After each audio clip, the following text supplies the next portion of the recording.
നമ്മുടെ കളർ ഫെയ്ഡായ തുണികൾ എങ്ങനെ വീണ്ടും കളർ ചെയ്ത് യൂസ് ചെയ്യാമെന്നാണ് ഇന്നത്തെ വീഡിയോ. അതിനായിട്ട് നമ്മൾ ആ മുക്കേണ്ട തുണി നോർമൽ വാട്ടറിൽ ഒന്ന് കഴുകിയതിന് ശേഷം ഇതേപോലെ വെള്ളം എടുത്ത് നന്നായിട്ട് തിളയ്ക്കാൻ വയ്ക്കുക. അതിലേക്ക് ഒരു 100 ഗ്രാം ഉപ്പ് ആഡ് ചെയ്ത് കൊടുക്കുക. എന്നിട്ട് നല്ലോണം തിളയ്ക്കുമ്പോൾ ഞാൻ ഈ പ്രോഡക്റ്റാണ്, വസന്ത എന്നൊരു പ്രോഡക്റ്റാണ്, ഒരു ബ്ലാക്ക് കളറാണ്. അതിങ്ങനെ ആഡ് ചെയ്ത ശേഷം അത് നന്നായിട്ട് തിളയ്ക്കുമ്പോൾ നമ്മൾ എന്ത് ചെയ്യണം, മുക്കാനുള്ള ക്ലോത്ത് അതിലേക്ക് തിളച്ചുകൊണ്ടിരിക്കുന്നതിനകത്തേക്ക് മുക്കി വയ്ക്കണം. നന്നായിട്ട് മുക്കി വെച്ചിട്ട് ഇങ്ങനൊരു എന്തെങ്കിലും ഒരു സ്റ്റിക്ക് കൊണ്ട് ഇങ്ങനെ മുക്കി കൊടുക്കണം.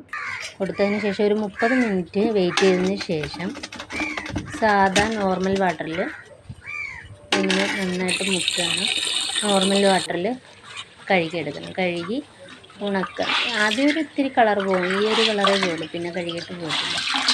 എന്നിട്ട് ഇതാണ് നന്നായിട്ട് നല്ല പുതിയ ഷർട്ട് പോലെ ഇരിക്കും.